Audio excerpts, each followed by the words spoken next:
চলো দেখি আমার শুনু কি করছে বাইরে। তো আমি দেখছি, হ্যাঁ তোমাদেরকে দেখাচ্ছি ও কি করছে। ওই দেখো আকাম করছে। এই শুনো, কি করছো তুমি? ওইদিকে দেখো কি করছে, উপরে মোড়া নিচে মোড়াতে উঠে ও বালু ঘাটছে। এরকম বদমাশি, ওকে বলেছি আমি বিছনাতে যাওয়ার জন্য, শোয়ার জন্য, আর ওইখানে আকাম করছে। জলদি আসো ঘরে। আসবে না বলে থাকো তুমি। আর দেখো আমাদের এখানে ওয়েদারটা বন্ধুরা কেমন করছে, অল্প রৌদ্রও দিচ্ছে। দেখো এতক্ষণ ওয়েদারটা কেমন ছিল, আর এখন দেখো দেখো রৌদ্রও দিচ্ছে, এদিকে মেঘলাও, মানে দুটাই করেছে।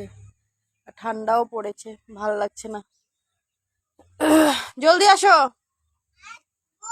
তো আমি এখন ঘরে যাই, আমি হলো বিছনাতে যাব। আর ভাল লাগছে না, ওয়েদারটা একদম এত খারাপ করেছে। এদিকে আবার রৌদ্র উঠছে। এখন উঠে কোনো লাভও নাই, দিন চলে গিয়ে মানে যাচ্ছে, তখন আমি শোবো আমরা। তো বসেও লাভ নেই। তো টাটা বাই বাই সবাইকে।